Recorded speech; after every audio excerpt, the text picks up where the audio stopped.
Bismillah. Assalamualaikum warahmatullahi wabarakatuh.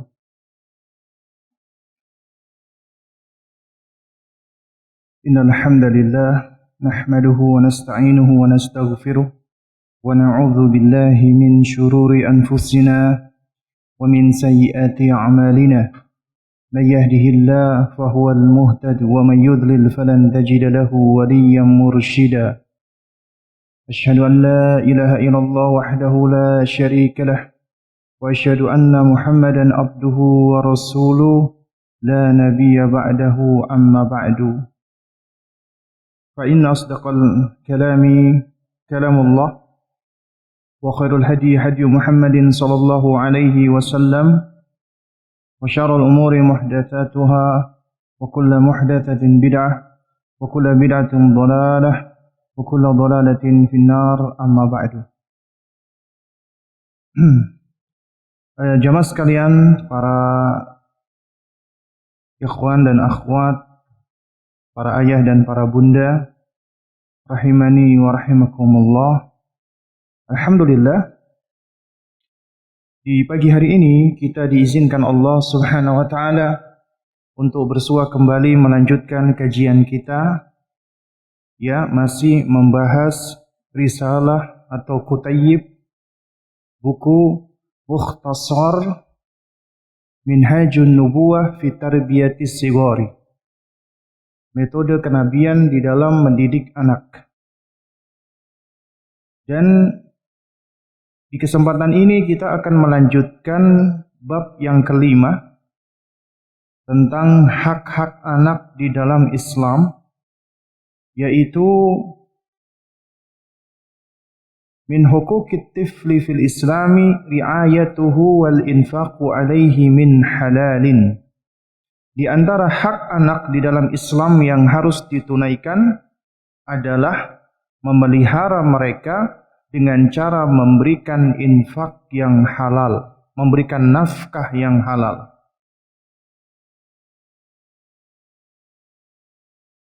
Jamaah sekalian, di kesempatan yang lalu kita sudah berbicara tentang ar-radha'ah, persusuan. Tentang persusuan, hak anak untuk diberikan ASI dan bagaimana ASI itu bisa memberikan pengaruh sebagai mahram pada anak-anak yang disusui. Dan di kesempatan ini kita akan berbicara tentang hak anak yang berikutnya adalah wajib memberikan nafkah tapi yang halal. Qala al-muallifu hafizahullah, penulis berkata, qala Allah tabaraka wa ta'ala, Allah subhanahu wa ta'ala berfirman, yas'alunaka madza yunfiquna, mereka bertanya kepadamu wahai Muhammad tentang apa yang mereka nafkahkan.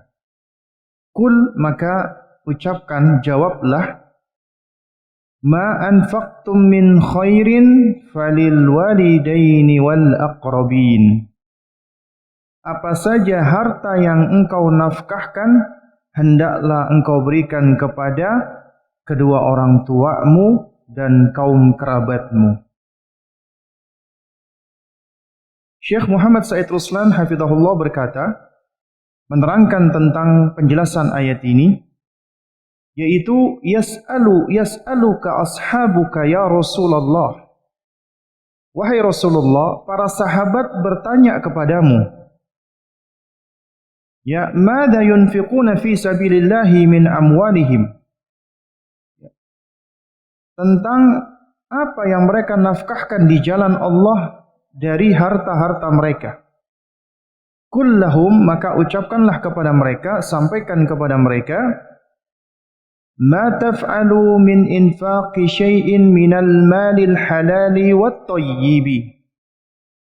Maka sampaikan kepada mereka apa saja yang mereka perbuat berupa menginfakkan atau menafkahkan harta yang halal dan baik. Al-halali tayyib, qalla au kathura, banyak ataupun sedikit. Fa'anfiquhu fi hadhihi, maka infakkanlah untuk mereka-mereka ini yang disebutkan di dalam surat Al-Baqarah 215. Apa itu? Wa dzakara subhanahu wa ta'ala minha, Allah subhanahu wa ta'ala menyebutkan yang wajib atau yang utama untuk diberikan nafkah. Pertama adalah al-walidani, kedua orang tua, lima lahuma min fadlil wiladati wal atfi wat tarbiyati, karena orang tualah mereka yang memiliki kebaikan, keutamaan di dalam melahirkan, wal atfi, dan di dalam berkasih sayang, wat tarbiyati, dan di dalam mendidik. Yang kedua, wal aqrabun, karib kerabat, min ahlikum, dari keluargamu, keluarga berarti istri dan anak-anakmu, wa dzawi arhamikum, dan sanak familimu, berarti saudara-saudaramu, pamanmu, bibimu, atau yang termasuk ya sanak famili. Wa qala an-nabiy sallallahu alaihi wasallam, Nabi sallallahu alaihi wa alihi wasallam bersabda, inna li rabbika 'alaika haqqan, sesungguhnya bagi Rabbmu, Tuhanmu, memiliki hak yang harus engkau tunaikan. Inna li badanika 'alaika haqqan, sebagaimana pula tubuhmu, badanmu, fisikmu, jasmanimu juga memiliki hak yang harus engkau tunaikan. Inna li 'ainika 'alaika haqqan, demikian pula matamu juga memiliki hak yang harus engkau tunaikan. Inna li ahlika 'alaika haqqan, tak terlepas pula keluargamu juga memiliki hak yang harus engkau tunaikan. Inna li zawrika, ay li dhiyaf, ya ay li dhifanika wa zairika, sesungguhnya tamumu, pengunjungmu, yaitu orang-orang yang mengunjungimu, alaika haqqan, juga punya hak yang harus engkau tunaikan. Kemudian kata Nabi, fa'ati kulladhi haqqin haqqahu. Ini menjadi kaidah Bapak Ibu sekalian. Karena itu berikanlah, tunaikanlah masing-masing yang berhak sesuai dengan haknya. Itulah keadilan. Adil itu bukan bagi sama rata, al-musawah, bukan. Yang namanya keadilan itu bukan bermakna semua dibagi sama rata. Bahkan itu tidak adil.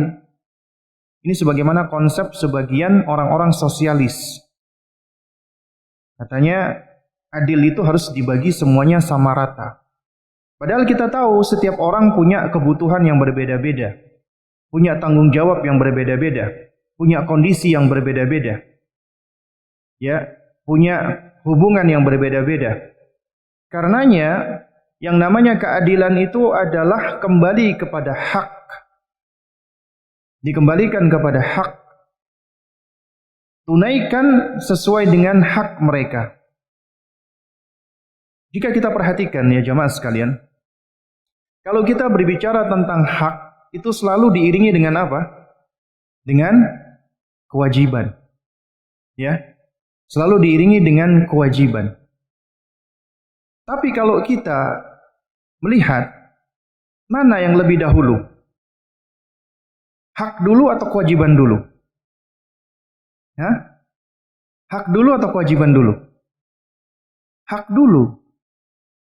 Karena bagaimana bisa menunaikan kewajiban kalau kita tidak mengetahui hak? Jadi harus mengetahui hak dulu. Allah memiliki hak. Dengan mengetahui hak Allah, maka kita bisa menunaikan kewajiban kita di dalam menunaikan hak Allah. Kita nggak mungkin bisa menunaikan kewajiban kalau kita nggak mengetahui hak Allah. Demikian pula di sini kata Nabi, tubuh kita juga punya hak yang harus kita tunaikan.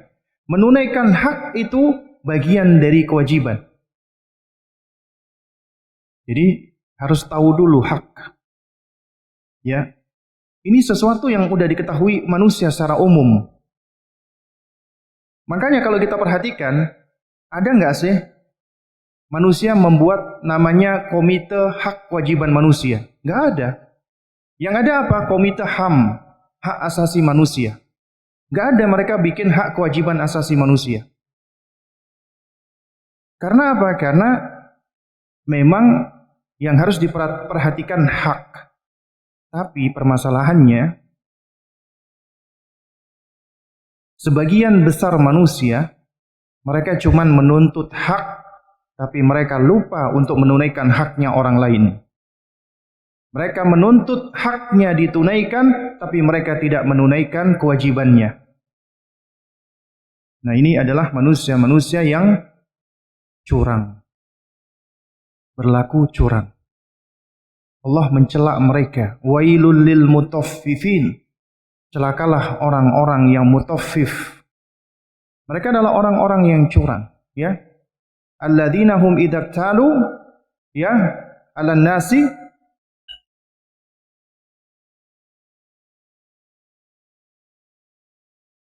mereka, ya, orang-orang yang curang itu, ya, mereka itu kalau minta haknya untuk ditimbang, ya, mereka minta agar dipenuhi, ya.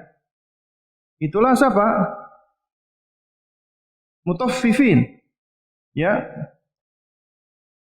Alladzina idza talu 'alan nasi yastawfun wa idza kaluhum aw wazanuhum yukhsirun.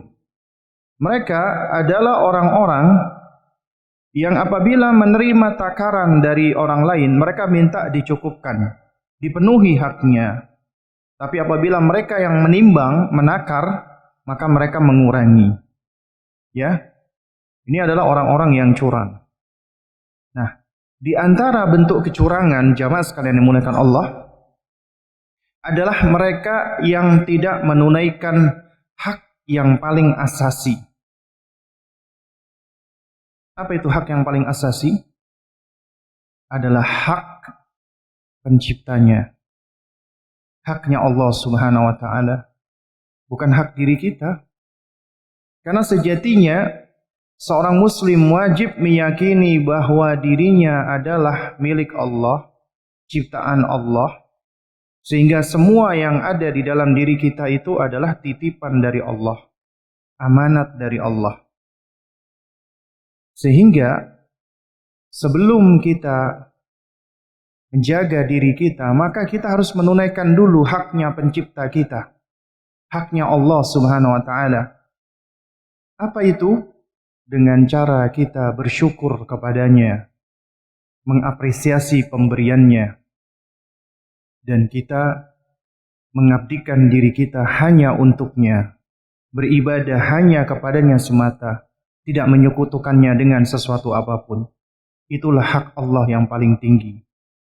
Makanya di dalam sebuah hadis, ya, Mu'adz bin Jabal radhiyallahu taala anhu menceritakan, kuntu radifan Nabi sallallahu alaihi wasallam, aku pernah dibonceng oleh Nabi sallallahu alaihi wa ala alihi wasallam dzata yaumin, pada suatu hari.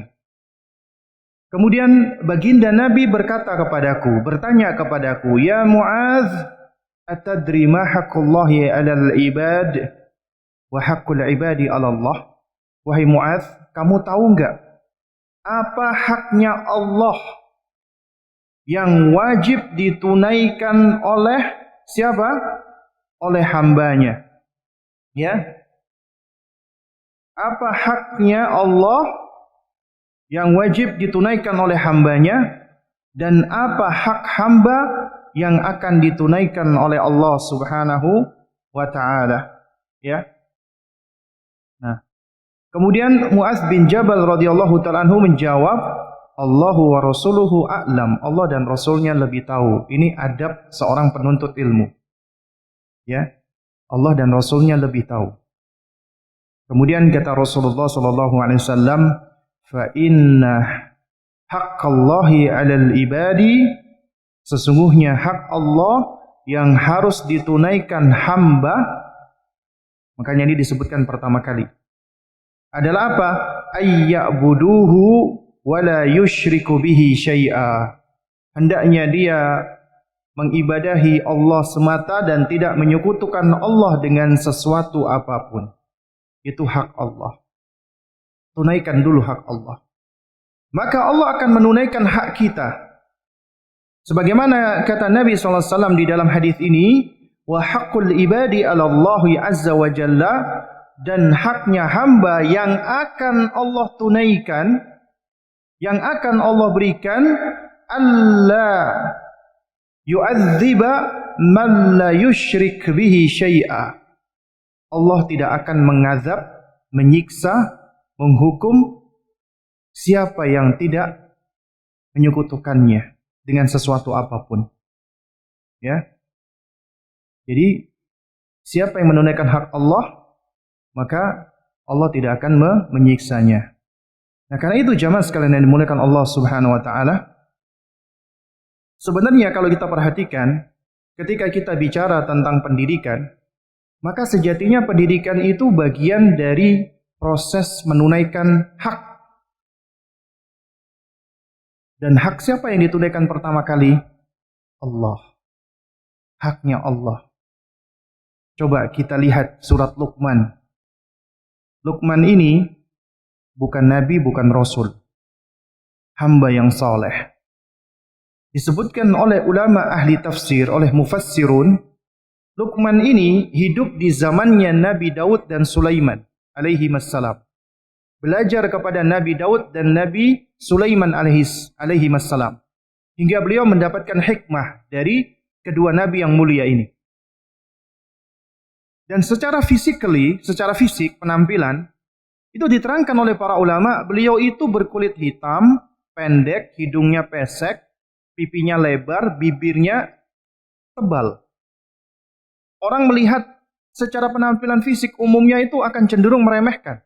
Itu manusia. Cenderung untuk apa? Memperhatikan sesuatu, menilai sesuatu itu dari penampilan dulu. Manusia-manusia akan cenderung tidak mau mendengarkan dia, mengabaikan. Tapi Allah tidak melihat penampilan, Allah tidak melihat fisik. Makanya Nabi mengatakan, innallaha la yanzuru ila suwarikum wala ajsamikum wala ajsadikum wala amwalikum. Allah tidak melihat kepada rupa kalian, jasmani kalian, jasad kalian, harta kalian. Allah enggak lihat. Walakinallaha yanzuru ila qulubikum wa a'malikum. Akan tetapi Allah melihat kepada hati dan amal kalian. Makanya sejatinya kemuliaan itu di sisi Allah. Inna akramakum indallahi atqakum. Sesungguhnya yang paling mulia di sisi kalian adalah yang paling bertakwa. Meskipun beliau ini ya dikatakan dahulunya budak, tapi Allah tidak memperhatikan penampilan fisik. Allah istimewakan Luqman alaihissalam. Allah abadikan namanya, diabadikan, disebut namanya. Dan dijadikan figur contoh bagi kita, manusia-manusia setelahnya, agar kita bisa mencontoh beliau, berpedoman dengan beliau. Karena Al-Quran itu adalah pedoman. Dan kalau kita perhatikan apa yang dilakukan Luqman alaihissalam pertama kali ketika mendidik anaknya, wa idzu qala Luqmanu libnihi wa huwa ya'idhuhu, dan ingatlah ketika Luqman itu berkata kepada anaknya manakala dia sedang menasihatinya. Apa nasihat Luqman pertama kali? Ya bunayya la tusyrik billah, inna syirka la zulmun azim. Wahai nak, janganlah kamu menyekutukan Allah, karena menyekutukan Allah itu termasuk kezaliman yang besar. Haknya siapa? Haknya Allah. Ya. Haknya Allah Subhanahu wa taala yang diajarkan Luqman pertama kali kepada anaknya di dalam pendidikannya. Ya. Nah, jamaah sekalian yang dimuliakan Allah Subhanahu wa taala, ini surat Luqman ayat 13. Coba kita perhatikan dua ayat setelahnya. Ya, dua ayat setelahnya. Kalau kita pelajari ya surat Luqman dari ayat 12. Kenapa sih Allah jadikan Luqman itu sebagai sosok yang istimewa? Di ayat 12 Allah sebutkan alasannya. Allah muliakan Luqman, Allah puji Luqman. Allah karuniakan Luqman hikmah, walaqad atayna Luqmanal hikmah. Sungguh kami telah karuniakan kepada Luqman itu hikmah, anishkur lillah, agar bersyukur kepada Allah.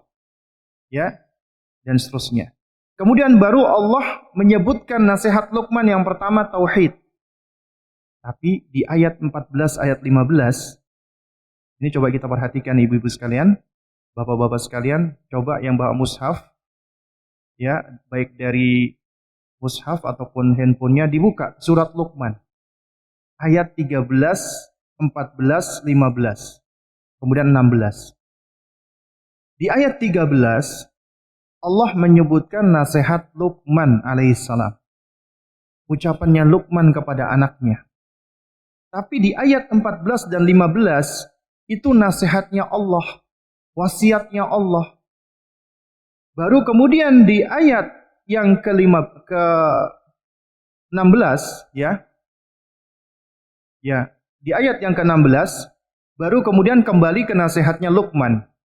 Artinya, di antara nasihat Luqman ini, Allah masuk memberikan wasiat. Itu kata Syekh Muhammad Ibrahim Al-Hamid, hafizahullah, ada sesuatu yang urgent, ada sesuatu yang penting yang ingin ditunjukkan.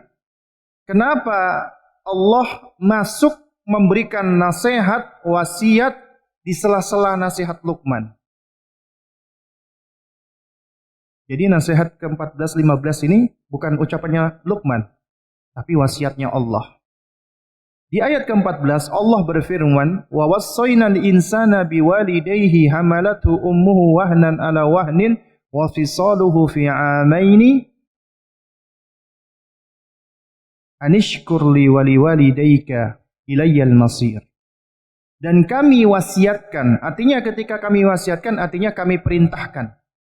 Siapa? Manusia secara umum. Tidak disebutkan orang beriman. Al-insan dalam bentuk ma'rifah ini maknanya mustaghraq, untuk semua manusia. Kami perintahkan semua manusia biwalidayhi, untuk berbuat baik kepada kedua orang tuanya. Hamalathu ummuhu wahnan ala wahnin. Kemudian Allah istimewakan ibu. Ibunya mengandungnya semakin lama semakin berat. Wa fisaluhu fi amaini. Kemudian menyapihnya selama 2 tahun. Anishkur li wa liwalidayka ilayyal masir. Ya. Dan agar bersyukur kepadaku dan kepada kedua orang tuamu, hanya kepadakulah kembalimu. Jamaah sekalian yang dimuliakan Allah. Di antara yang disebutkan oleh para ulama faidah yang besar, hikmah yang agung. Kenapa Allah masuk di sela-sela nasihat Luqman? Seakan-akan Allah ingin mengingatkan kepada setiap orang tua, wahai orang tua, apabila engkau mendidik anak-anakmu, mengajarkan mereka untuk menunaikan haknya Allah, yaitu tauhid, Allah tidak akan melupakan hak kalian. Allah tidak akan melupakan haknya orang tua. Allah ingatkan manusia agar mereka berbakti kepada kedua orang tuanya. Allahu Akbar. Jadi Allah akan tunaikan haknya orang tua. Asalkan orang tua menunaikan haknya Allah. Mengajarkan anaknya untuk menunaikan haknya Allah Azza wa Jalla. Mentauhidkan Allah. Allah wasiatkan, perintahkan kepada manusia agar berbuat baik kepada kedua orang tua. Dan para ulama ketika menerangkan tentang 3 nikmat,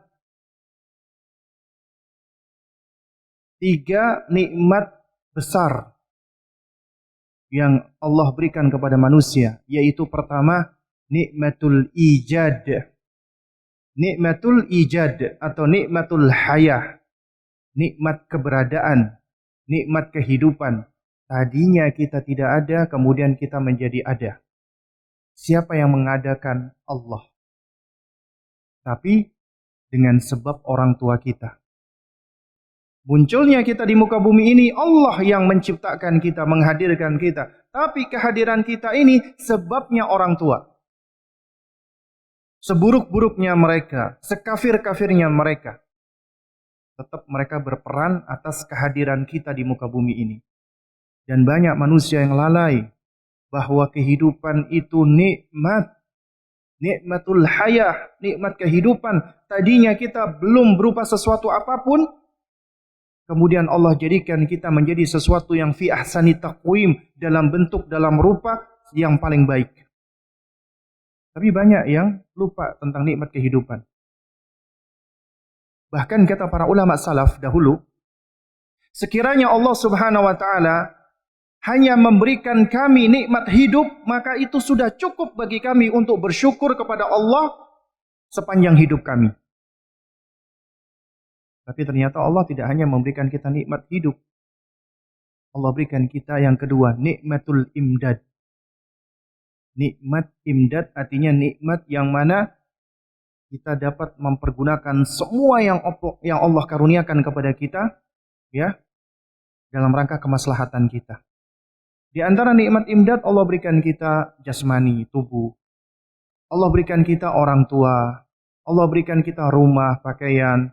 Kemudian Allah ciptakan matahari, bulan, bintang. Semuanya itu nikmat dari Allah.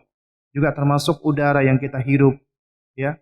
Kemudian cahaya dari sinar matahari sehingga kita bisa memandang. Itu semua nikmatul imdad yang seringkali kita lupakan dan kita lalaikan. Dan begitu banyaknya sehingga kita nggak sanggup untuk menghitung-hitungnya. Kemudian yang ketiga, nikmat yang paling agung. Nikmat yang paling besar. Nikmatul huda, nikmatul hidayah. Nikmat petunjuk. Allah berikan kita hidayah taufik, berada di atas ketaatan kepadanya. Berada di atas fitrah yang bersih. Berada di atas iman dan Islam. Berada di atas tauhid. Itu nikmat yang paling besar. Ini di antara 3 nikmat besar yang Allah berikan kepada kita. Tapi jamaah sekalian, nikmatul hayah, nikmat kehidupan, ya, itu kata para ulama, Allah yang menciptakan kita, memberikan kita kehidupan, tapi dengan sebab orang tua. Karena itulah Allah mengingatkan kita untuk tidak melupakan kebaikan orang tua, seburuk-buruk apapun mereka. Makanya ayat-ayat di dalam Al-Quran yang berbicara tentang berbuat baik kepada orang tua selalu datang setelah perintah tauhid. Selalu datang setelah perintah tauhid. Wa qadha rabbuka alla ta'budu illa iyyahu wa bil walidaini ihsan. Ya, dan Rabbmu telah memerintahkan kepada kalian untuk beribadah hanya kepadanya dan berbuat baik kepada kedua orang tua. Ini diulang-ulang beberapa kali dalam Al-Quran. Dan ini menunjukkan betapa pentingnya haknya orang tua. Nah, tapi di surat Luqman ini yang lebih luar biasa lagi. Kita diberikan isyarat orang tua yang mendidik anaknya, mengajarkan anaknya menunaikan haknya Allah, Allah akan tunaikan haknya orang tua. Insya Allah, Allah akan jadikan anaknya berbakti kepada kedua orang tuanya. Insya Allah. Sesuai dengan hikmah Allah. Nah, jamaah sekalian mulakan Allah Subhanahu wa taala. Ya. Jadi, inna li rabbika 'alaika haqqan. Sesungguhnya Rabbmu memiliki hak yang harus engkau tunaikan. Yaitu apa? Mengenalnya dan mengibadahinya. Wa inna libadanika 'alaika haqqan. Tubuhmu juga punya hak yang harus engkau tunaikan. Karena tubuh kita ini, badan kita ini, kaki kita, tangan kita, wajah kita, jantung kita, paru-paru kita, otot kita, saraf kita, semua yang ada di tubuh kita ini punya hak. Dan itu harus ditunaikan haknya. Dan di dalam sejumlah riwayat, Nabi mengatakan, sesungguhnya di tiap-tiap persendian dari tubuh kita, itu ada sedekah. Dan sedekahnya itu adalah apa? Zikir kepada Allah. Mengingat Allah Subhanahu wa ta'ala. Dan tubuh kita, haknya yang paling utama, dijaga dan dipelihara dengan cara disyukuri. Bersyukur kepada Allah. Allah berikan kita jasmani, tubuh seperti ini. Bagaimana caranya kita bersyukur? Kata Ibnul Qayyim ada 3 rukun. syukur. Pertama, i'tirafun ni'mah bil qalbi. Mengakui nikmat itu dengan hati. Bahwasanya ini semua dari Allah. Kita akui dengan hati kita. Kemudian ya at-talaffuz bil lisan. Kita ucapkan dengan lisan dengan bertahmid. Makanya syukurnya lisan dengan bertahmid. Alhamdulillah. Alhamdulillahilladzi bi ni'matihi tatimmus shalihat. Berarti lisan kita bersyukur. Kemudian yang ketiga, ya, nikmat tersebut harus diwujudkan dengan anggota tubuh dalam rangka ketaatan. Tidak boleh digunakan untuk kemaksiatan. Berarti tubuh kita setelah kita syukuri dengan hati, dengan lisan, cara kita mensyukuri, mempergunakan tubuh kita ini untuk ketaatan, tidak untuk kemaksiatan. Mempergunakan untuk kemaksiatan berarti kita kufur kepada Allah, durhaka kepada Allah, bermaksiat kepada Allah, dan kita jatuh kepada perbuatan menzalimi diri sendiri, menganiaya diri sendiri. Makanya orang yang bermaksiat itu seringkali disebut dengan man zalama nafsahu, orang yang menzalimi dirinya sendiri. Kenapa? Karena ketika dia bermaksiat, dia menyebabkan anggota tubuhnya itu teraniaya. Dan kelak Allah akan memberikan hukuman. Sehingga kita pun jatuh dengan perbuatan menganiaya diri sendiri. Karenanya harus digunakan dalam rangka ketaatan. Dan ini pondasi Bapak Ibu sekalian, sadar nggak sadar di dalam pendidikan. Terutama anak-anak kita masih kecil, anak usia dini.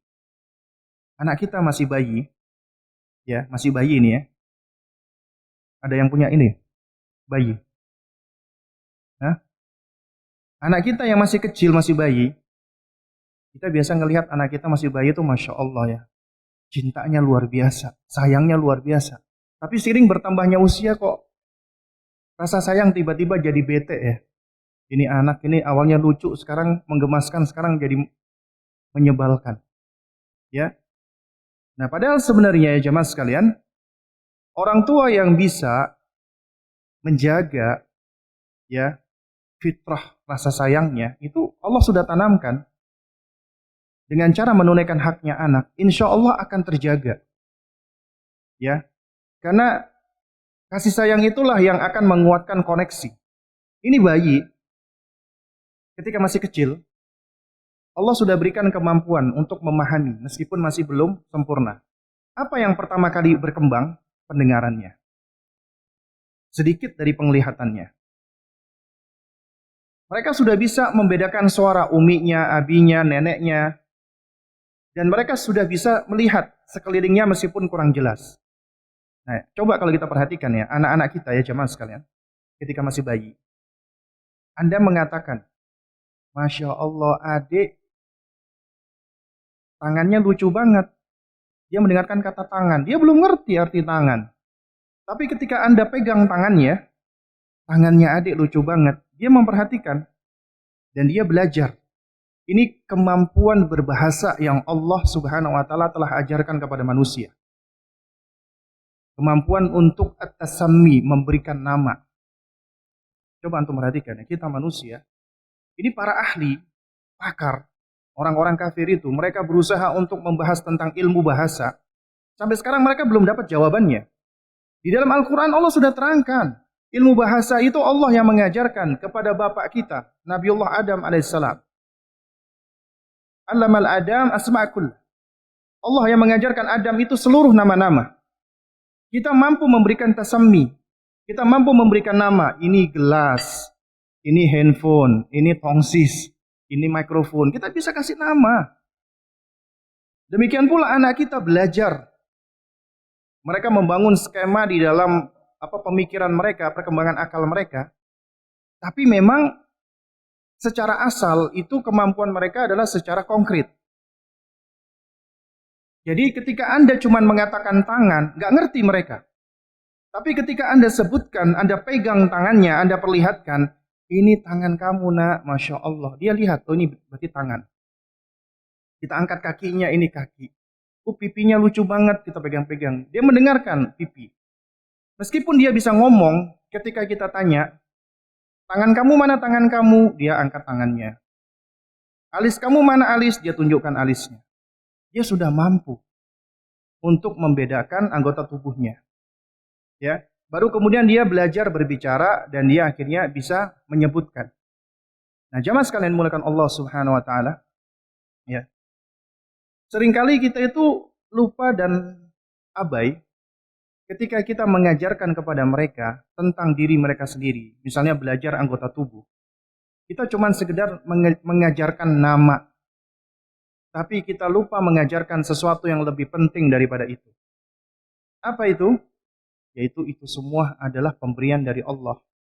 Karena kunci mendidik anak-anak usia belia, usia dini, itu sebenarnya memperkenalkan kebaikan-kebaikan Allah, kebesaran Allah, tanda-tanda kebesaran Allah, agar mereka semakin mengenal Tuhannya, penciptanya, dan mereka sayang kepada penciptanya, terpesona kepada penciptanya.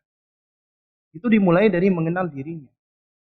Masya Allah, kakak punya tangan. Siapa kak yang menciptakan tangan kakak? Allah. Masya Allah. Ya, itu di tangan kakak ada 5 jari. Ada ibu jari, ada jari telunjuk, jari tengah, jari manis, jari kelingking. Siapa yang menciptakan? Allah. Orang tua yang mengajarkan anaknya, dia memperbanyak mengucapkan zikrullah, menyebut Allah, kalimat thayyibah. Setiap kali dia ngomong gak lepas dari Masya Allah, Subhanallah, Alhamdulillah, Allahu Akbar, dan seterusnya. Anak terbiasa, terstimulasi pendengarannya, dan kemudian ketika dia melihat, dia terdidik, dan fitrahnya itu tersuburkan dengan apa yang kita lakukan ketika kita mengingatkan itu semua adalah pemberian Allah. Dan ini, Bapak Ibu sekalian, bisa menjadi fondasi di dalam membangun karakter mereka. Contoh misalnya, apa yang seringkali kita lakukan kalau kita melihat anak kita suka lempar-lempar. Ketemu barang lempar, ini lempar. Hei, stop, jangan lempar-lempar. Kamu nih suka lempar-lempar. Kita omelin anak kita. Itu mungkin menurut kita cara yang spontan, cara yang efektif, tapi sebenarnya nggak efektif. Itu malah sebenarnya menyebabkan anak itu bisa kehilangan al-mubadarah istilahnya, inisiatif, dan bisa membunuh kreativitas mereka. Ya, kenapa? Karena mereka belum mampu memahami instruksi kita dengan sempurna. Ketika kita melarang jangan, ya, itu ada di antara mereka akhirnya meremehkan kata jangan, semakin menentang, atau ada di antara mereka malah mereka akhirnya pasif. Oh, karena dilarang, dia takut sama orang tuanya, akhirnya dia tidak melakukan apapun. Padahal melempar itu baik. Melempar itu bagus. Kalau pada pada kedudukannya ataupun pada waktunya. Nah, alih-alih kita omelin, alih-alih kita marahin, lebih baik kita dekati. Masya Allah, kakak lagi main apa ini? Main lempar-lempar ya? Wah asik ya, kak. Ayo kalau main lempar-lempar, bolpen tidak untuk dilempar-lempar, bolpen dipakai untuk apa? Menulis, ya. Kemudian misalnya dia lempar sendok, sendok tidak untuk dilempar-lempar, sendok dipakai untuk makan. Kalau kakak mau main lempar-lempar, ayo kita fasilitasi. Ajak dia keluar, misalnya melempar bola. Karena mereka memang butuh untuk bergerak. Nah ini bagian dari hikmah, adil. Kita harus mengenali kebutuhan anak kita dan kita tunaikan. Itu haknya mereka. Mereka punya hak untuk bermain. Mereka punya hak untuk diperhatikan. Mereka punya hak untuk diakui. Mereka punya hak untuk dibersamai. Jadi ini bagian dari proses kita mendidik mereka. Ya. Dan kalau kita mengajarkan ini dari semenjak kecil, kita ajarkan mereka bersyukur. Misalnya tentang tangan mereka, tangan digunakan untuk kebaikan. Mereka belajar.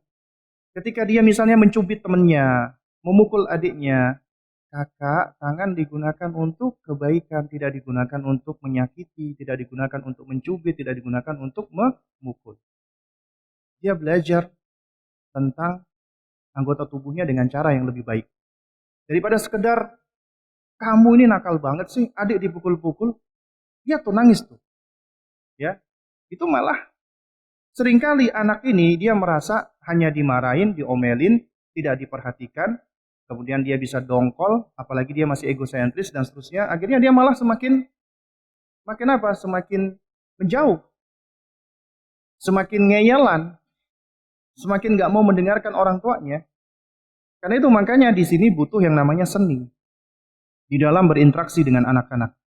Kita pelajari ini dari Rasulullah. Rasulullah itu manusia yang sempurna di dalam berinteraksi dengan anak-anak. Inna li'ainika 'alaika haqqan. Matamu juga punya hak yang harus engkau tunaikan. Yaitu digunakan untuk kebaikan. Juga digunakan ketika capek istirahat, kita pejamkan mata. Makanya ketika misalnya kita atau anak-anak kita suka melihat gadget atau TV berjam-jam, itu berarti sadar nggak sadar menyakiti mata, menzalimi mata, membahayakan. Ya.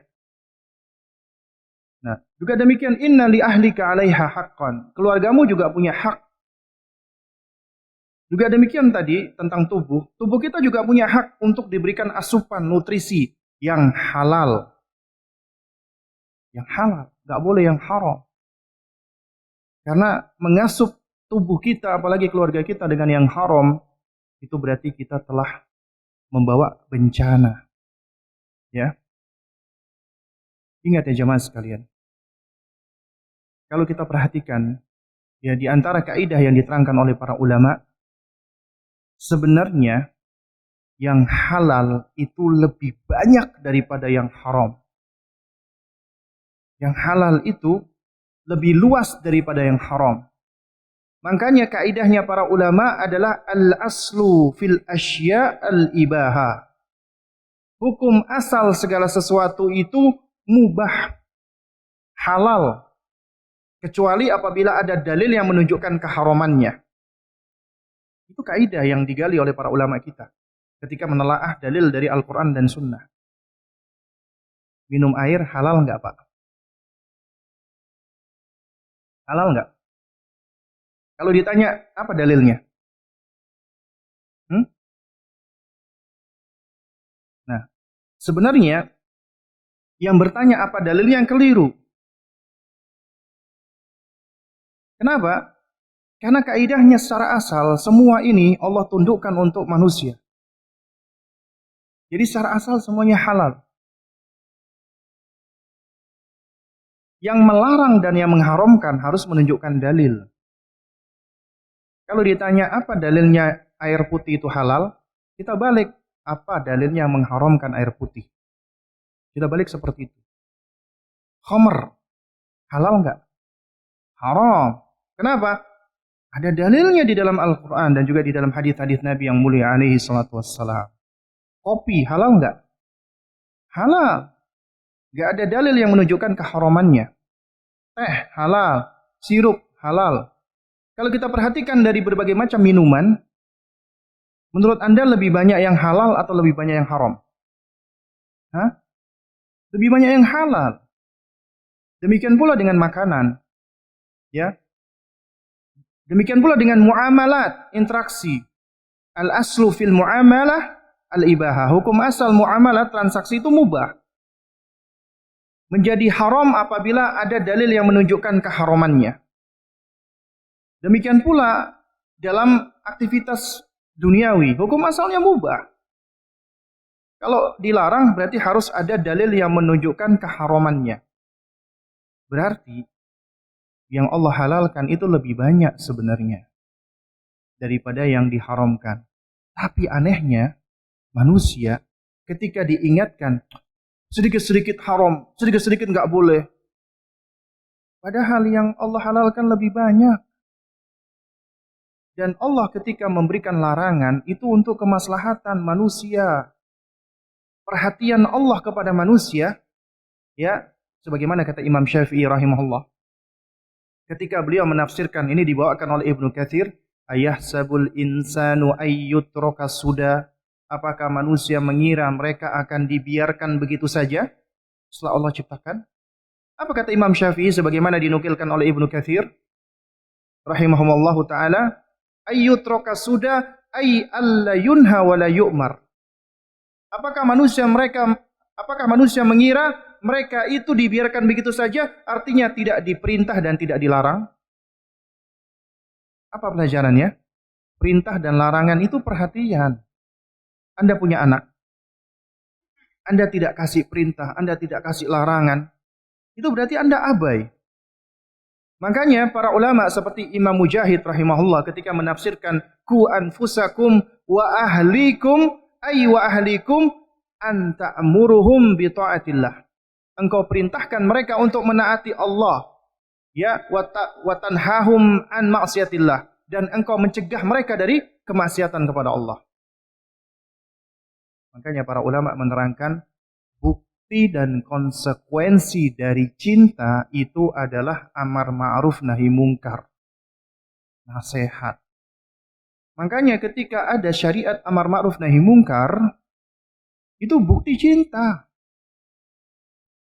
Anda punya istri, melakukan salah, tidak Anda ingatkan, berarti Anda tidak mencintai istri Anda. Demikian pula Anda, wahai istri, suami melakukan kesalahan, Anda biarkan, Anda tidak sayang dengan suami Anda. Ustadz, kalau diingatkan marah-marah Ustadz. Suami saya Ustadz. Jadi lebih baik biarin aja. Biarin aja dia nggak sholat, biarin aja. Berarti kita nggak sayang dengan suami kita. Nggak cinta dengan mereka. Anak kita melakukan keburukan kita biarkan. Karena nanti Ustadz kalau diingatkan, anak saya lebih galak lagi Ustadz ketimbang saya. Berarti kita nggak sayang namanya itu. Ya. Kita nggak sayang dengan siapa? Mereka. Karena konsekuensi daripada cinta dan kasih sayang itu adalah nasihat, amar ma'ruf nahi mungkar. Ya. Termasuk memberikan perintah dan larangan. Memberikan perintah dan larangan itu perhatian dari Allah kepada manusia. Karena apa yang Allah perintahkan pasti mengandung kebaikan. Apa yang Allah larang pasti mengandung keburukan. Jadi Allah menginginkan agar kita terhindar dari keburukan dan kita mendapatkan kebaikan. Itu menunjukkan betapa baiknya Allah Subhanahu wa taala kepada kita. Nah, oleh karena itu jamaah sekalian, ya, perkara-perkara duniawi itu hukum asalnya halal.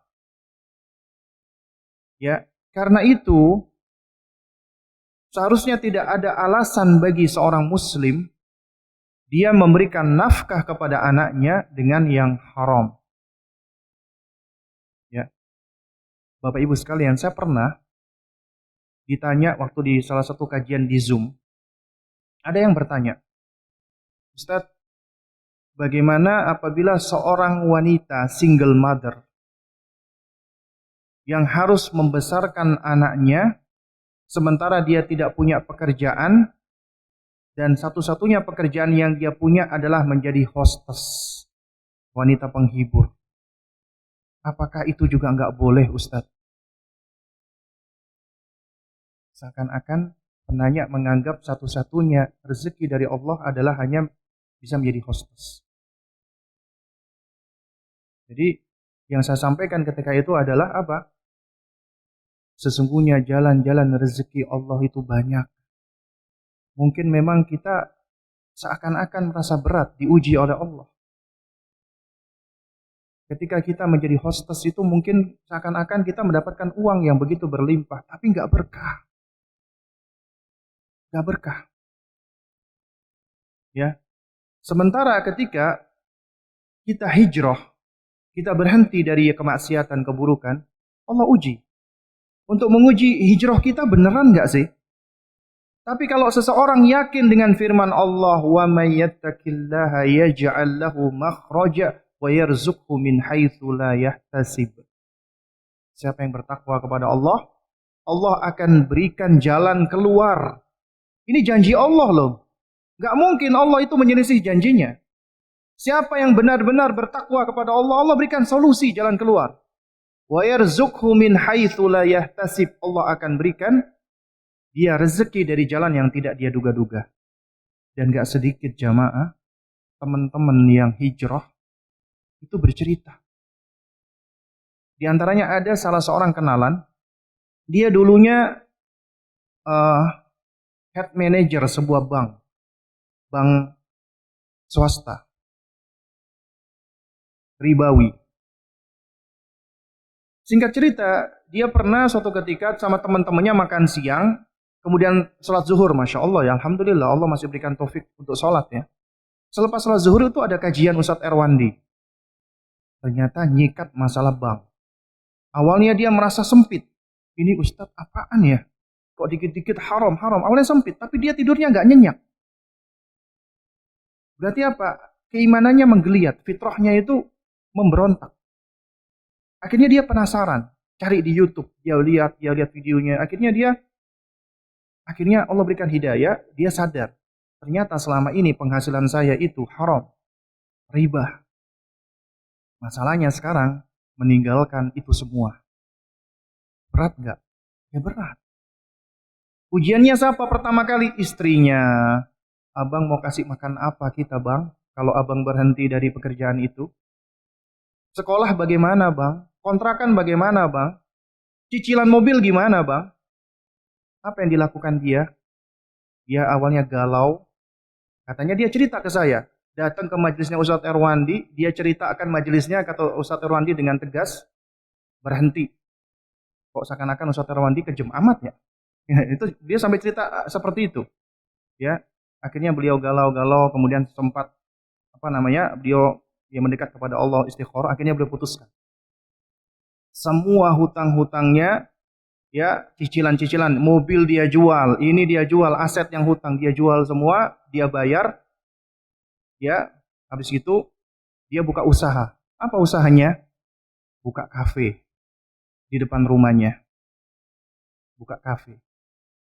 Dan saya beberapa kali mengunjungi tempatnya kafenya, dan beliau cerita, di awal memang berat Ustadz, tapi alhamdulillah satu hal yang saya rasakan setelah saya itu keluar, ketenangan. Dia tenang. Awalnya bergolak. Istrinya mau minggat lah, ininya. Pokoknya awalnya begitu. Tapi alhamdulillah dengan kesabaran, Allah berikan hidayah juga kepada istrinya. Akhirnya mereka hidup tenang. Dan yang ajaib katanya, saya ini orang akunting. Katanya, saya dulu ketika masih kerja, gaji saya itu wah jangan tanya, puluhan. Tapi hutang saya banyak. Saya selalu merasa kurang dengan besarnya nominal gaji tersebut. Tapi sekarang, kalau saya hitung-hitung secara matematika, penghasilan saya itu nggak cukup sebenarnya untuk bayar sekolah anak, bayar listrik, bayar ini, bayar itu. Tapi saya nggak punya hutang. Dan itu cukup. Dan saya nggak tahu ini secara matematika ini kok nggak logis gitu loh. Karena Allah yang memenuhinya. Ketika udah yang bermain keimanan, ya Allah gak akan meninggalkan hamba-hambanya seperti ini. Allah tolong, Allah bantu.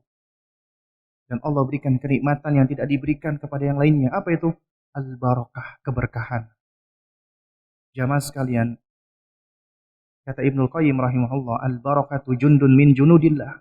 Keberkahan itu salah satu dari tentara-tentara Allah. Apabila keberkahan ini jatuh kepada harta, akan mencukupi meskipun sedikit, gak banyak.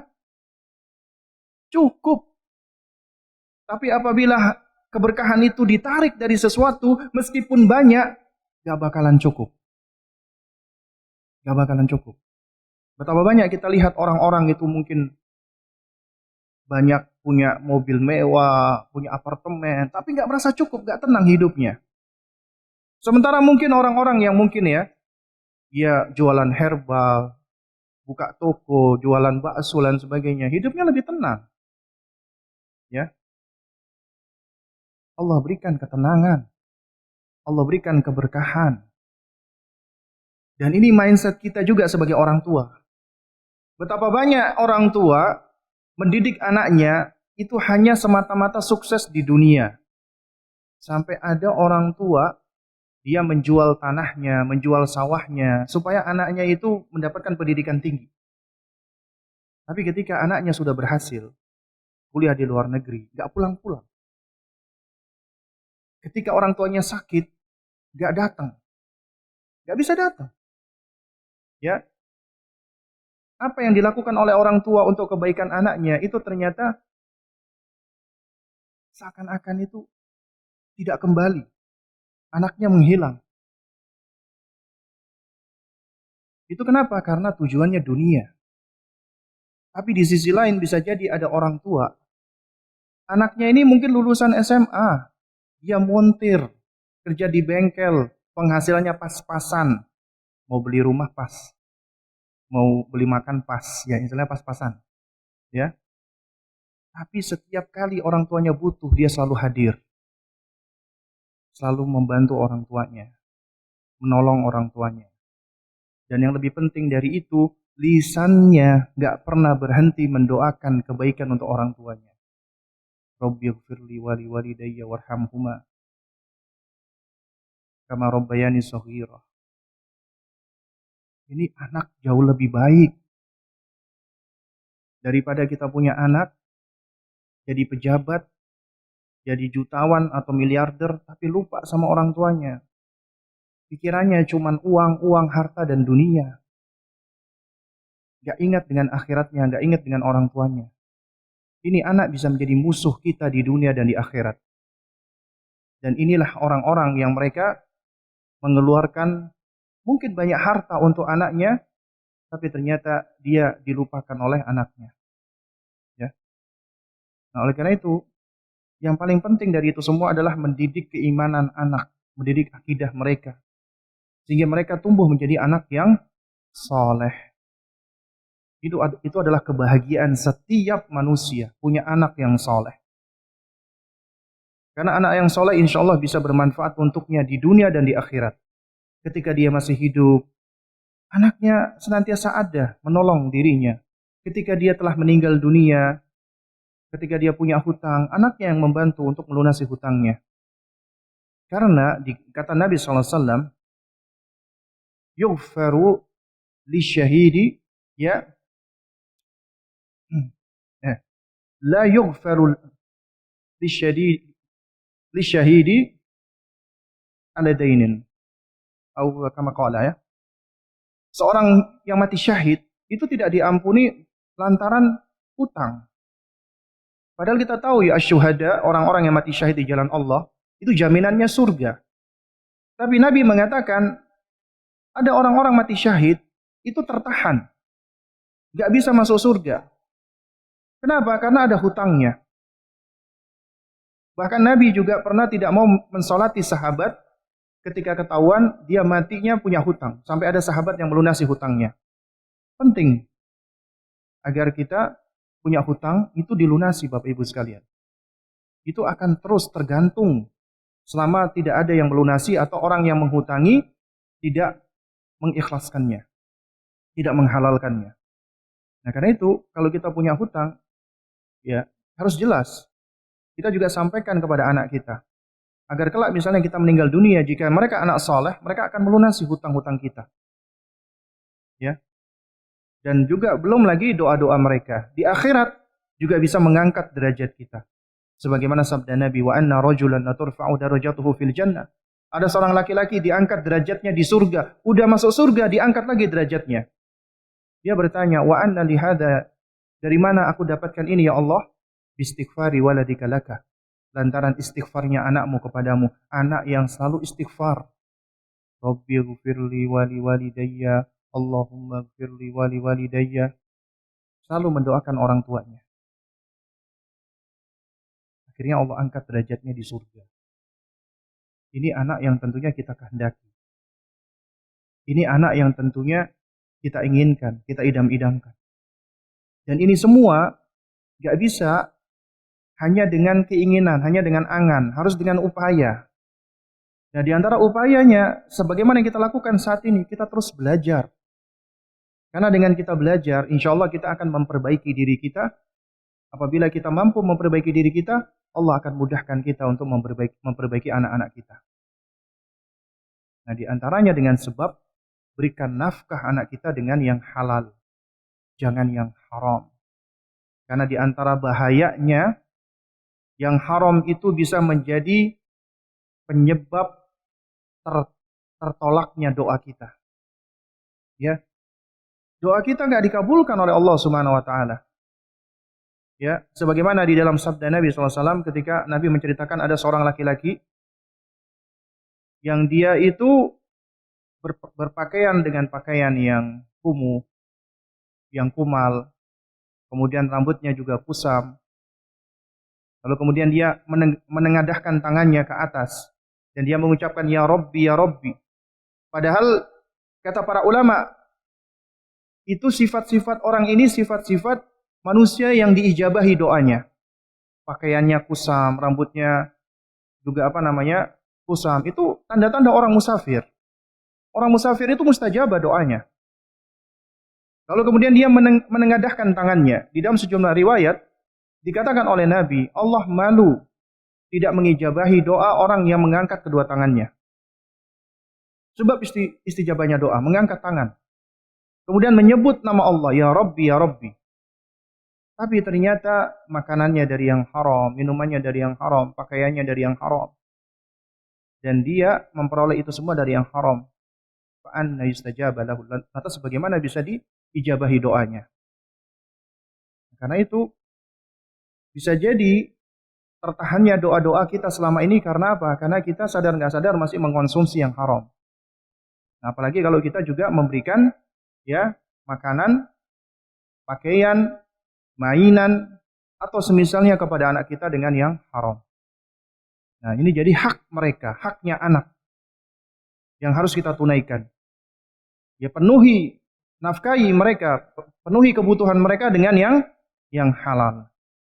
Nah, baik jamaah sekalian yang dimuliakan Allah ya, karena sudah pukul 11 kurang ya. Mungkin kita cukupkan dulu sampai di sini. Bagi ada pertanyaan dari ibu-ibu silakan. Nanti bisa disodorkan saja kertasnya ke depan, nanti insya Allah akan dibantu oleh panitia. Oh ini sudah ada ternyata, Masya Allah. Jadi sudah ada asistennya sekarang ibu-ibu sekarang.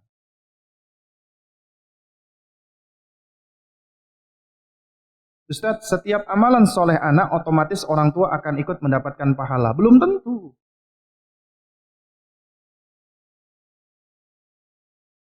Masih belum tentu. Karena ini ada rinciannya. Jadi tidak otomatis orang tua mendapatkan pahala. Kecuali apabila Anda yang mendidiknya, Anda yang mengajarinya, Anda yang memfasilitasinya. Baru Anda bisa mendapatkan kebaikan. Tapi misalnya orang tua cuma ongkang-ongkang kaki, nggak ngapa-ngapain. Allah berikan hidayah taufik kepada anaknya misalnya menjadi anak soleh. Ya kita mendapatkan manfaat dari anak soleh. Tapi bukan artinya setiap kebaikan anak, amal soleh anak kita akan mendapatkan pahalanya. Tidak. Kecuali apabila kita yang mendidiknya, mengajarinya. Misal nih, ya perkara yang tampak sepele saja. Kita mengajarkan anak misalnya mengucapkan basmalah. Ayo nak, minum nak, ucapin bismillah, bismillah, minum. Kemudian dia praktekkan. Dari kecil sampai dia dewasa. Maka setiap kali dia praktekkan, karena kita yang mengajarinya, maka kita dapat pahala. Ya. Sebagaimana sabda Nabi SAW, Man dalla ala khairin, falahu ya, ajrun kafa'ilihi.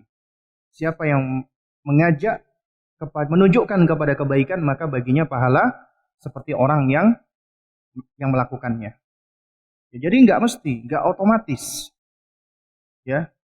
Apakah itu juga infak dan sedekah? Ya itu tadi. Jadi tidak otomatis. Tidak usah diniatkan khusus untuk orang tuanya yang sudah meninggal. Begini, Kalau anak-anak itu mereka senang berinfak dan bersedekah karena hasil pendidikan kita, kita yang tunjukkan, kita yang contohkan, kita yang ajarkan, kita yang jelaskan keutamaannya, kemudian akhirnya mereka terdorong, termotivasi, akhirnya mereka menjadi anak-anak yang berjiwa, senang bersedekah, senang berbagi, maka kita dapat pahalanya. Tapi kalau kita nggak pernah mencontohkan, nggak pernah ngajarin, kemudian anak kita menjadi anak yang baik, ya kita bisa dapat manfaat atas kebaikan kesolehannya, tapi tidak dari setiap item-item amalan-amalan ini, ya. Jadi nggak otomatis kita dapat pahalanya, tidak. Nah, lalu apabila ada anak, dia menginfakkan sesuatu, mengatasnamakan orang tuanya, itu bermanfaat. Misalnya, aku bersedekah atas nama orang tuaku. Ya, aku berinfak atas nama ayahku. Itu bisa bermanfaat. Ya meskipun ayahnya nggak pernah ngajarin misalnya. Nah,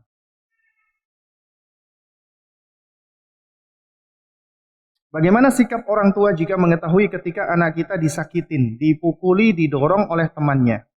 Banyak yang mengatakan jika orang tua tidak masuk terlalu dalam saat anak bertengkar agar mereka juga belajar menyelesaikan masalah sendiri. Jazakallahu khair wa barakallahu. Ya. Jadi sebenarnya ini ada perincian.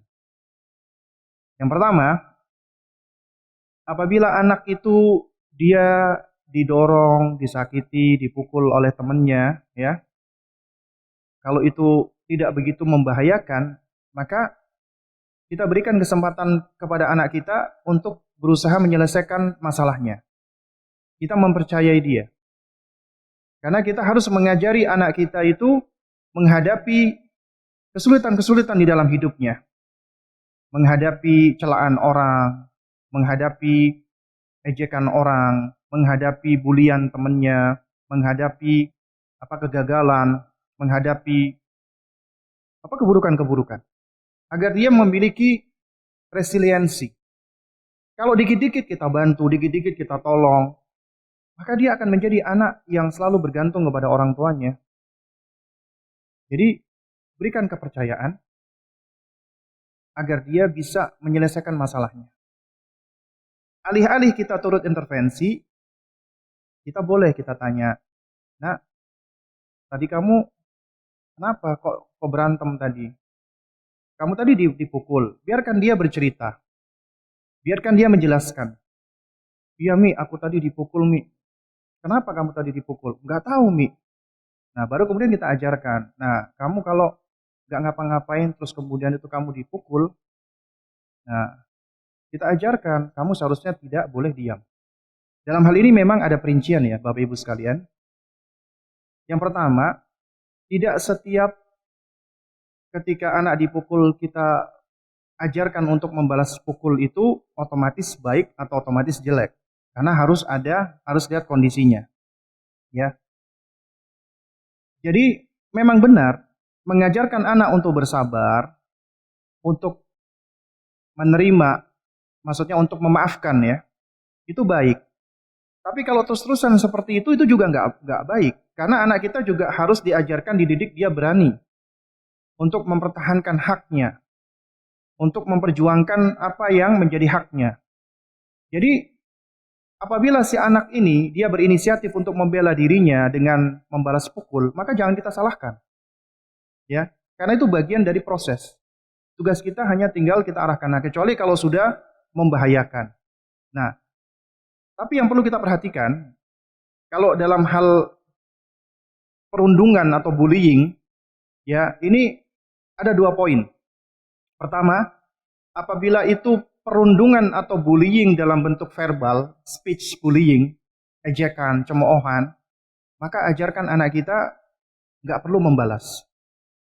Ya, nggak perlu dibalas. Karena kalau dibalas itu biasanya orang yang bully akan semakin mendapatkan fuel, yang mendapatkan bahan bakar, akan semakin senang. Jadi ajarkan mereka untuk tajahul. Karena kunci kebahagiaan seseorang dikatakan oleh ulama kita itu tajahul. Gak ambil pusing dengan ucapan orang. Karena kamu nak tidak dideterminasi dengan ucapan temanmu. Kamu diejek-ejek, biarin aja. Ya. Nah, ini semua bagian dari proses. Tapi tentunya kita harus berikan pijakan. Kita berikan pengakuan kepada anak kita, penghargaan bahwasanya dia tuh sosok yang berharga, ya sosok yang layak dicintai, diakui. Nah, anak-anak yang dia mendapatkan hal ini, dia merasa diakui, dicintai, disayangi, diapresiasi, dihargai dan seterusnya, dia akan menjadi mentor, dia akan menjadi kuat meskipun dibully sama teman-temannya. Nah, itu kalau bullying dalam bentuk ucapan.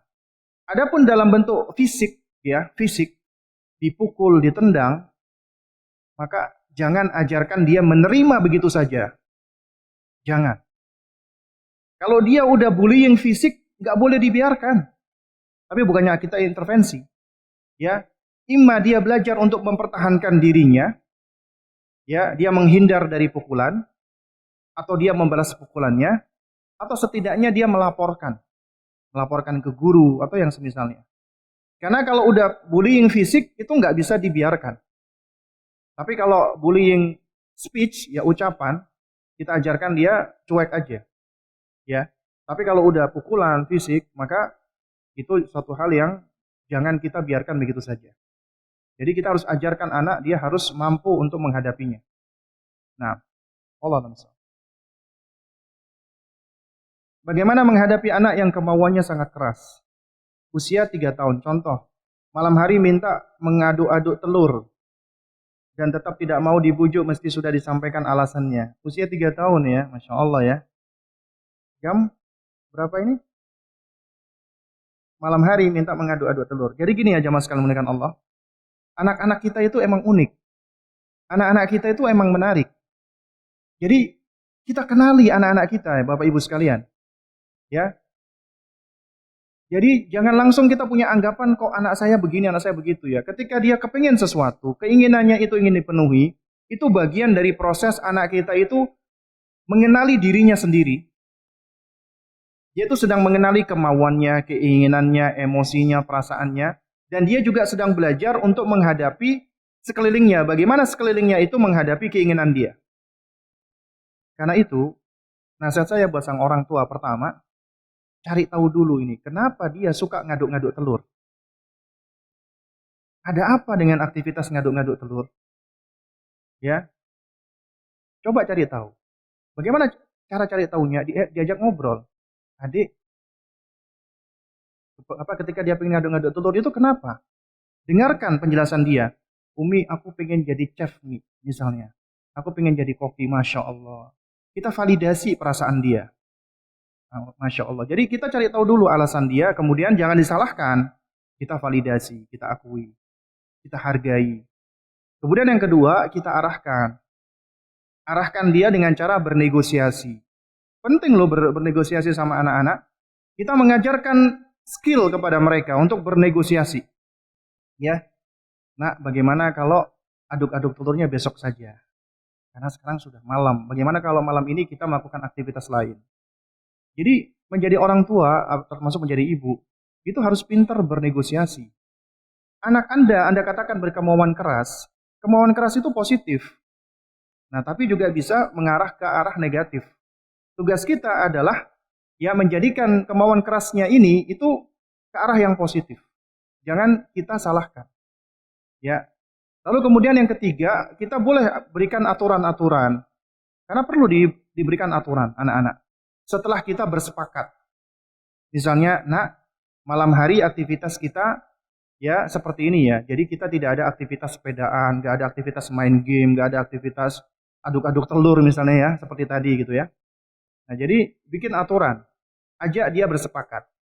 Ya, agar mereka juga belajar untuk menerima konsekuensi dari apa yang mereka sepakati. Ya. Terus kemudian juga menghadapi anak-anak seperti ini, itu juga kita berusaha untuk berempati. Kita harus belajar berempati kepada anak kita. Dan seharusnya kita mampu, karena kita pernah menjadi anak-anak. Mereka, jangan kita tuntut untuk memahami kita sebagai orang tua, karena mereka belum pernah menjadi orang tua. Karena itu kita harus lebih banyak bersabar menghadapi mereka. Dan berempati. Kalau itu positif, gak apa-apa, fasilitasi. Tapi tentunya nanti kita berikan aturan-aturan, ya, secara bertahap dan berproses. Jadi lihat Segala sesuatu dari aktivitas anak kita itu kita cari positifnya. Kayak ngaduk-ngaduk telur. Itu menarik ini. Ini juga menurut saya menarik. Ya, saya sampai penasaran juga kenapa ini anak suka ngaduk-ngaduk telur ini. Terus kenapa kok malam-malam? Ini tugas Anda, cari tahu. Ya, apa yang menyebabkan anak ini senang ngaduk-ngaduk telur malam-malam? Sampai akhirnya orang tuanya mengatakan berkemauan keras. Nah, kemudian yang terakhir, tega. Itu perlu dalam beberapa kondisi. Artinya kalau sudah ada aturan, sudah ada nizam, maka harus komitmen dan konsisten dengan aturan. Meskipun anak nangis, gulung-gulung kuming dan lain sebagainya, tetap komitmen dan konsisten. Tidak, tidak. Tapi sembari kita tunjukkan kasih sayang. Setelah itu, setelah dia nangisnya mereda, kita peluk, ya, kita pangku, kita katakan, Umi, sayang sama kamu nak. Umi bukannya tidak mengizinkan kamu bermain, tidak mengizinkan kamu aduk-aduk telur. Boleh, tapi tidak malam ini ya. Besok. Sabar ya nak.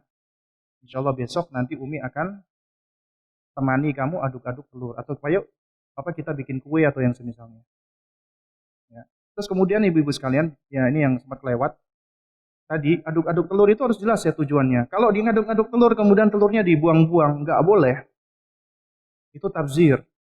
Kalau dia ngaduk-ngaduk telur untuk bikin kue, untuk dia belajar, kita arahkan ke hal yang positif, itu bagus, silakan. Bagaimana menyikapi untuk para ibu-ibu yang rajin kajian, bahkan mereka menjadi panitia kajian. Sementara anak-anak perempuan mereka tidak berjilbab. Mereka cuma pasrah saja. Sembari memaklumi ini semua butuh proses. Karena mereka dulunya berjilbab setelah menikah. Apakah cara mereka benar membiarkan anak tetap membuka aurat? Nasihat saya adalah untuk dua pihak. Ya pertama untuk sang penanya dan juga bagi kawan-kawan yang seperti ini, hendaknya kita lebih sibuk dengan diri kita. Kita fokus dengan diri kita, jangan kita melihat orang lain. Ya, karena diri kita punya masalah masing-masing. Sebagaimana orang lain juga punya masalah masing-masing. Ya. Kita sibukkan dengan aib-aib kita, jangan kita sibuk dengan aib-aib orang lain. Itu yang pertama. Itu jauh lebih bermanfaat. Kemudian yang kedua, dahulukan husnudzon, berbaik sangka. Ya. Dahulukan berbaik sangka, terutama kepada saudara-saudara kita. Ya.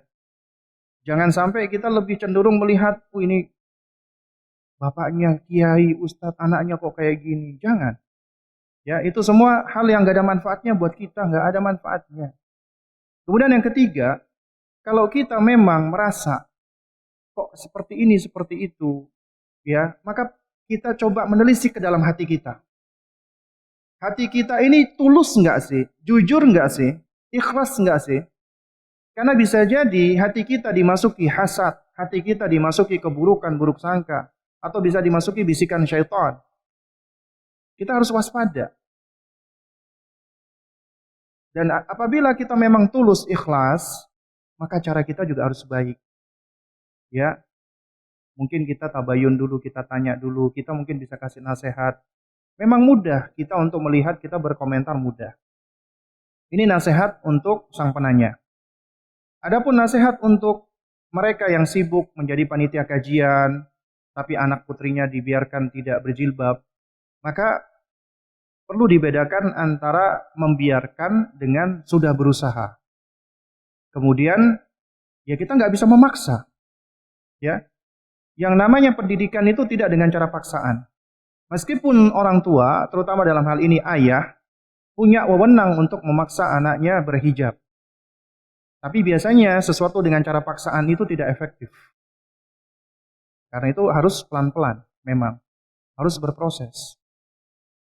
Nah, jadi bagi yang menjadi objek yang ditanya, ya, itu bisa memperbaiki hubungannya dengan anaknya.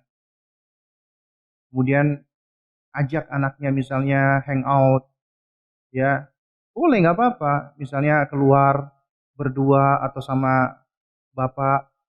Untuk apa? Semakin mendekatkan diri. Lalu kemudian ajak anak ke mengikuti kajian-kajian. Kemudian kita kasih hadiah jilbab. Kemudian kita kasih hadiah buku-buku tentang masalah hijab dan yang semisalnya. Dan jangan lupa doa, doakan anak kita, cari waktu-waktu mustajabah dan perlakukan dia seperti sahabat. Karena apabila dia sudah balik, maka jadikan dia seperti sahabat. Ya, sebagaimana kaidah yang disebutkan oleh Syekh Ahmad Nasir At-Tayyar, Da'ib ibnaka sab'an wa adibu sab'an wa sahibu sab'an. Yang bermain dengan anakmu di 7 tahun pertama, didik di 7 tahun kedua, dan bersahabatlah di 7 tahun ketiga. Jadi bersahabat. Kemudian ajak ngobrol, ajak bicara. Ya, bahkan di antara yang diterangkan oleh para ulama ya, itu di dalam kajian atau bahasan tentang menumbuhkan anak untuk mencintai hijab atau jilbab, itu di antaranya kita mempergunakan cara-cara ya yang memotivasi dan mendorong. Masya Allah nak, kamu kalau pakai hijab itu tampak lebih cantik. Gak apa-apa itu. Ya, bukan artinya orang pakai jilbab supaya cantik. Ya, nanti apa khawatirnya begitu. Ya, tapi kalau kita motivasi awal-awal boleh. Kenapa? Karena nanti kita akan sampaikan bahwasanya kecantikan yang paling penting itu adalah sebenarnya kecantikan hati. Apa kecantikan perangai, akhlak, dan juga kecantikan di dalam ketaatan kepada Allah. Ya. Karena wanita itu secara fitrah pengen cantik, ya, dan boleh kita membujuk anak kita ya supaya dia bisa cantik dengan menutupi auratnya dan jelaskan bahwasanya aurat itu tubuhnya dia itu adalah amanat dari Allah Subhanahu wa taala yang harus dipelihara, harus dijaga, ya. Itu adalah sesuatu yang spesial, istimewa. Hijab itu adalah ya syariat yang menunjukkan perhatian Allah, kasih sayang Allah terutama kepada kaum wanita. Hijab itu adalah perlindungan. Itu kita jelaskan pelan-pelan. Insya Allah kalau kita diskusi baik-baik ya, yang mudah-mudahan Allah berikan hidayah dan taufiknya. Afwan Ustaz, wah gede banget ini tulisannya. Mengklaim keberhasilan orang berdosa enggak Ustaz? Ini bagus nih ya kalau pertanyaan gedenya, tulisannya gede seperti ini, bacanya enak.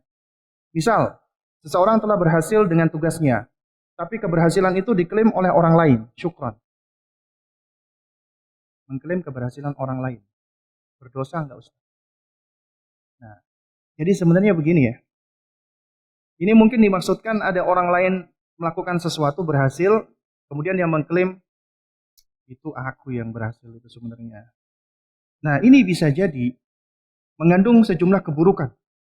Pertama bisa jadi dia dusta. Ya, dusta, bohong. Yang kedua, dia mengambil haknya orang lain. Yang ketiga, dia tertipu dengan dirinya sendiri. Ya, dan masih banyak keburukan-keburukan lainnya. Seandainya pun kita nggak mengklaim keberhasilan orang lain, itu keberhasilan kita, bukanlah suatu hal yang beradab kita mengatakan, aneh, saya. Siapa dulu dong? Itu ucapan orang-orang yang ujub, orang-orang yang sombong. Dan ini adalah orang yang maghrur binafsihi, tertipu dengan dirinya. Dan ini adalah orang-orang yang mereka ya apa namanya tertipu sebagaimana Qarun ya yang asalnya nggak punya apa-apa, Allah berikan dia ilmu sehingga dia bisa mengumpulkan harta dari timur sampai barat. Kemudian dia mengklaim bahwasanya itu semua dari dirinya sendiri, maka Allah binasakan. Waliyadzubillah. Karena itu makanya apabila mendapatkan keberhasilan, maka ucapkan apa?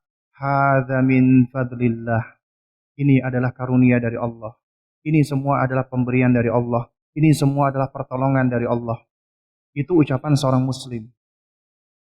Jadi kita tidak mengatakan itu saya yang melakukannya. Jeng anaknya Masya Allah ya, udah menjadi udah hafal 15 juz. Siapa dulu umiknya? Jeng Masya Allah anaknya sudah sukses jadi dokter. Iya dong. Umiknya selalu begini begitu. Ya. Padahal itu semua nggak lepas dari pertolongan Allah. Kaidahnya Bapak Ibu sekalian, itu udah diterangkan di dalam surat An-Nisa ayat 59. Wa in asabaka min hasanatin faminallah wa min asabaka min sayyi'atin famin nafsika. Adapun kebaikan yang engkau peroleh maka itu dari Allah. Katakan itu dari Allah. Tapi adapun jika itu keburukan yang menimpa engkau, maka katakan famin nafsik, itu dari kita sendiri. Lantaran kita sendiri gitu loh. Itu adab kita kepada Allah Subhanahu wa taala. Nah, kemudian yang terakhir ya. Ini udah ini tadi.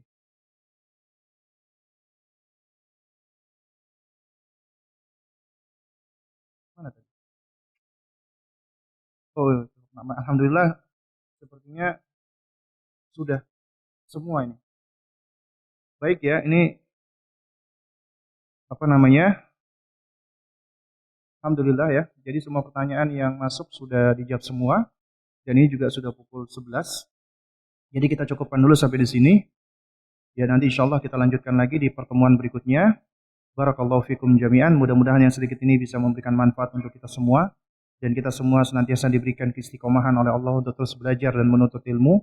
Dan kita semua senantiasa diberikan Allah keimanan dan juga hidayah di atas iman Islam. Ya, hingga kita wafat atau meninggal dunia. Kita tutup dengan kafaratul majlis. Subhanakallahumma wa bihamdik. Asyhadu an la ilaha illa anta astaghfiruka wa atubu ilaik. Wassalamualaikum warahmatullahi wabarakatuh.